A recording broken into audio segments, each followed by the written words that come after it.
রাষ্ট্রযন্ত্র ব্যবহার করে বিএনপিকে নির্মূল করা যাবে না বলে জানিয়েছেন দলটির সিনিয়র নেতারা। সকালে প্রেস ক্লাবের সামনে জাতীয়তাবাদী নবীন দলের কেন্দ্রীয় কমিটি আয়োজিত এক কর্মসূচিতে বিএনপি চেয়ারপারসনের উপদেষ্টা জয়নুল আবেদীন ফারুক বলেন, যারা অগণতান্ত্রিক সরকারকে প্রশ্রয় দিচ্ছে তারা দেশের বন্ধু হতে পারে না।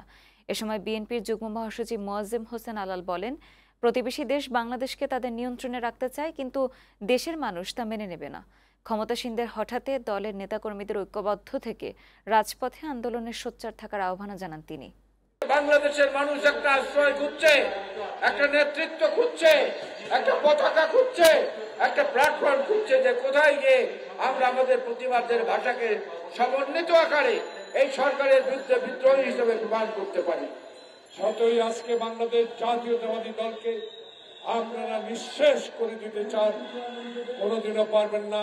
আওয়ামী লীগ দয়া করে ক্ষমতায় ছেড়ে দেন। এই ক্ষমতায় থেকে মানুষকে আর অবহেলার দিকে ঠেলে দেবেন না।